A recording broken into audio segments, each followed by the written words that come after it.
Well, I think, one thing that in terms of the kids that we recruit, the number one thing that I want to see is a multi-sport athlete. And I think there's a lot of opportunities throughout the grade schools and junior highs and high school teams where that provide these guys a lot, these kids a lot of opportunities to participate in multiple sports. In terms of the summer camps, I think, summer camps can be important, but that's not solely what I base our evaluations off of. My recommendations are primarily going to come from the high school coach or high school coaches, their teammates, the people that they've been around the most as a part of a team setting.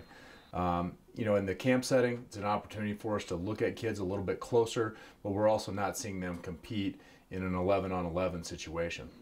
And so, when you see a kid who's maybe gone through these elite training programs, he's been in travel leagues and all these prospect camps, how does that kind of affect your decision, whether maybe if he's a multi-sport athlete but he's doing all these sort of elite camps, what does that kind of make you process? Well, one thing in terms of the elite camps, and there's so many different versions of it that are out there these days. I mean, especially even throughout the area here in Montana, there's a lot of opportunities for kids to get out and be in camps. The one thing that I look at is if a student athlete has been heavily involved in that for a number of years and has trained, I don't want to say necessarily excessively, but is trained at a peak level for a long time. The one thing that tells me is that whatever that student athlete is at that time, they're very close, they're a lot closer to their ceiling. And that's why, for me personally, sometimes I like the guys that have been, maybe not on those circuits all the time, and maybe guys that have been, the multi-sport athletes coming from a small town, because I know I have an opportunity to develop and shape them into the athlete that I want them to become. So, I mean, there's certainly positives and negatives to either side of it, but, certainly a guy that's been on the camp circuit for several years is probably a lot closer to his max potential. And so, kind of spinning off that too, whether it's, someone you're recruiting or just in general for any athlete, what does it mean for an athlete who can't afford all those camps? What exactly do they have to do, or what can separate them from those kids who get those better opportunities? Well, the one thing I do want to, point out is this is the great thing about the state of Montana.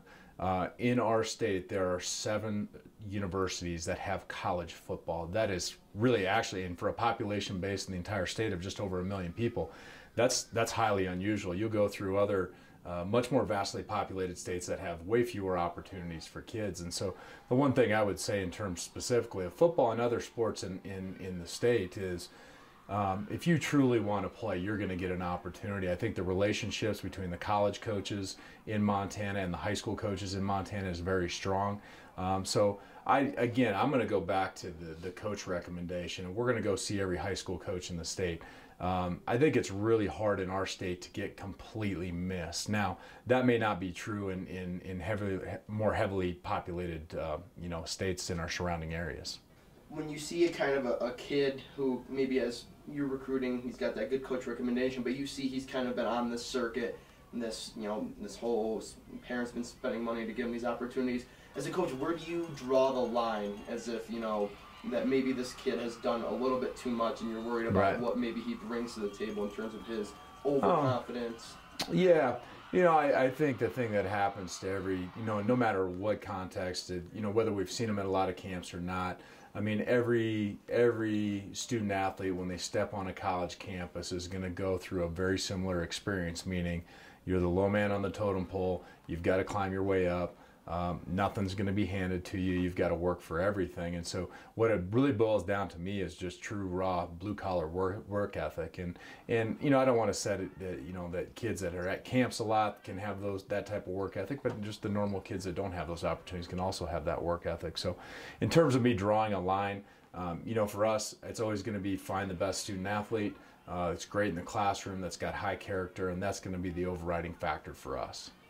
Do you feel like coaches should have a responsibility to give those kids who can't afford the better playing opportunities, the same chance as kids who are, on these elite team training camps? Right. Well, absolutely. I mean, at the end of the day, our job as college coaches, especially in the football realm of things, is to win games. And so I often tell my guys all the time, I don't care if you played 6-man football.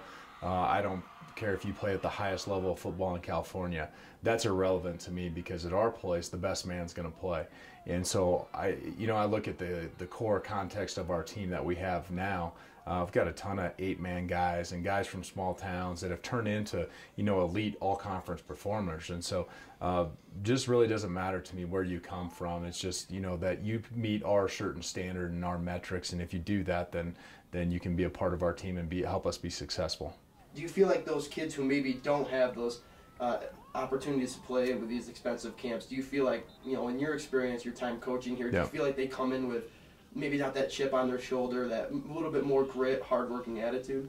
Well, I don't think hard work is defined as necessarily where you're from, but I also know there's certainly a history of, all the Class C guys that I have playing for us. They come from a very similar mold. A lot of ranch families, very hardworking, blue collar in their mentality. And just a willingness to be a part of a team and be a part of a family. And that's a very common thread that runs through those guys. And that's why I think that in the end, they end up being very successful college football players. And so here at Montana Tech, like a perfect example is Connor Wines, one of your best players overall on the team. He's a blue collar ranching roots. And he comes in here and he does absolutely good for you guys. So do you kind of have a little bit of a pipeline? I know, being a Montana school, a lot of Montana schools really like to get guys from in-states, but, is that for you, is that kind of the target of what an athlete and of a more so a person you want to bring into your program? It has everything to do with character and background, and that's really important to me. And like I said, in those smaller communities, in kids that are coming off of a ranch or whatever it might be, a farm situation, those kids know how to work. It's been instilled in their family through generations. And I look at the context of what we've had here. Connor Wines, just turned into an elite outside linebacker. Our all-time leading rusher here, Pat Hansen from Ekalaka, Montana. Came off of was a ranch family. Justin May, our starting free safety, is from CJI. Incredible work ethic and is a very good football player. And we have a history of that, and it's helped us be successful here at Montana Tech. What do you have to say to those parents who go out and want to spend that kind of money and only to be kind of compared very similar to someone who can't do that? Well, what I first and foremost is honesty, is being upfront about what our evaluation is, and two things. I say, first of all, your film is your resume, and then your academic transcript is your resume. And so we're going to dig into your resume. What does your high school film show? What's your academic performance in the classroom look like? And those two things is where we're going to base a big chunk of our own internal evaluation off of that. I think it's all right for parents to give their kids opportunities to go out, and I know parents really embrace the opportunity to be out and travel the state and travel the region to get extra coaching. And I think that's an opportunity for those kids sometimes to get coaching from different areas, to get some specialized work in. But at the end of the day, we're going to follow a very particular formula of what's going to be successful for us. The one key unfortunate area that I think is associated with it is that kids are becoming specialists in just one sport. And so that's where I see the impact at some of the high schools where, it used to have a very diverse group of kids that would come out and they'd participate in every sport. And I think you look around our state at the smaller high schools where they're very successful in several sports, it's because the same kids go out for all the sports. So from that perspective, I think it does hurt some of the participation numbers and doesn't make you as well-rounded with an entire athletic department at a high school. And I think kids get a little bit pigeonholed in terms of they're only going to play this spot and they're only going to play one sport. Certainly that can be, I think, a detriment to the high school. Like I said, for us, at the end of the day, we're going to do our evaluations off of what we need to get.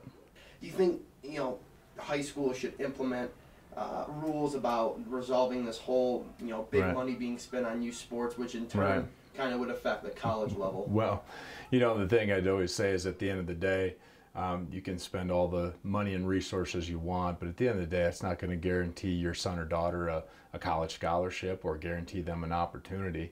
I guess the thing that I'd overall, an overriding thing that I'd say is, expose your kids to as many different opportunities athletically as you can.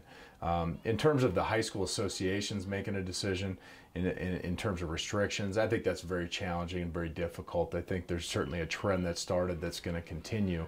But, the thing I would make parents aware of, it's not necessarily going to create an anticipated outcome.